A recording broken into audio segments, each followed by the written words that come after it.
All right, so moving on to our last story of the episode. Apparently, a dev Saturn was found at a hard off, which is like, what the hell's a hard off? So that's actually a Japanese used electric stores, a chain of stores. So a dev Saturn was found, and I posted this link in the chat. This is friggin' amazing. So first of all, it's beige, which is weird. Never really seen a beige Saturn. I will admit, not that huge into the Saturn. I don't hate it. I never really got into it as a kid. So I got one at a garage sale. Ooh, wow, maybe like 5-8 years ago now.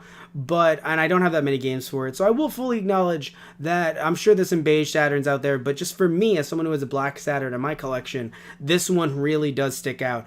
And what's crazy is when looking at some of these pictures, you can actually see, not only is there a Japanese here, and there's a bunch of different settings. It says like Sega reserved, NTSC, a lot of different switches and things like that. But what I think is really cool is that there is a Saturn CD switch. So talking about this CD switch for a second, what's crazy is looking at the VCD portion of it. It's very interesting because if you guys don't know, VCDs, video CDs, they're an older format, one that it's not used anymore, to the point where if you have a legit VCD, it won't even work in your PS4 or anything like that. You can still put it in your PC, in your older DVD players. But the crazy thing about VCDs are they were used mostly in Hong Kong and in other Asian territories, but a lot of fan subbers used them back in the day.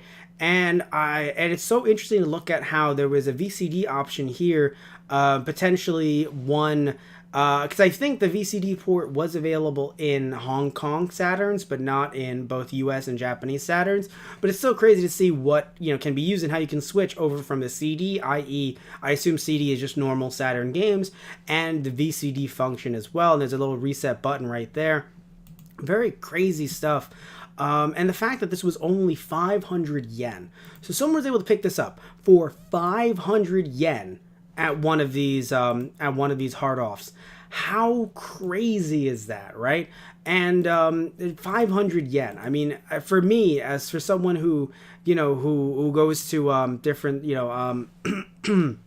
goes to different come on, brain. My brain is just fried right now. Who goes to different thrift stores and things like that, to find this for 500 yen, which is super cheap. That's like under $5 in the US if you're using currency conversion. The fact that this was found for that much is insane. Also, when looking at the Japanese tweet, when trying to use Google Translate, which I know isn't that reliable, it says, discovers Sega Saturn, parentheses part of, for development with hard off. After searching, it seems to be a thing called Dev Saturn. It seems to be connected to another developmental device. Even in this state, the game can be played normally. Okay, so you can play games normally, and it may correspond to all the regions with the dial switch. I do not have overseas software. Okay, so what this person is trying to say is they don't have overseas discs and things like that to test it out. However, it seems that it is compatible with overseas stuff, and it does play Japanese games normally. Man, though, this is so cool. And then scrolling through the different comments, you can see some more pictures of this. And there apparently, there's two controller ports, obviously. Looking at the back, the plug is built right into the AC. It is seemingly built right into the system itself with a weird tubing. It's not super weird, but it's just weird looking at actual systems, like the way the tube is built. Looks like the inside of the CD drive is normal, nothing crazy to report there. And yeah, no, it is crazy to see how stuff like this is still being found in 2019. Like, we have to think about the fact that we are in 2019. The Saturn has been dead for a very long time, and we are still able to find stuff like this.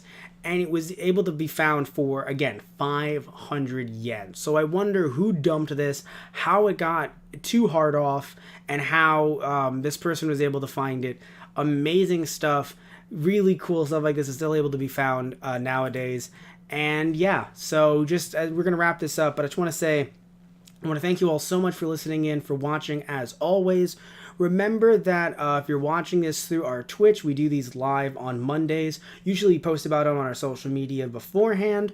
Also, you can find these cut up as clips over at our Those Guys Play YouTube channel, and you can find the audio versions of these over at our Patreon, patreon.com/GG Productions, and you can find t-shirts like the lovely one that I'm wearing over at our TeePublic account.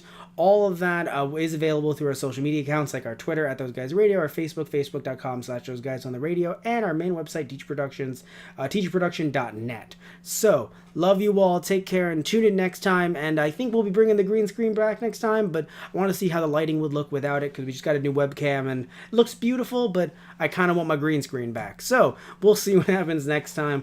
Love you all, take care, and again, tune in next time for another episode of Matt Rants. Alright guys, so see ya.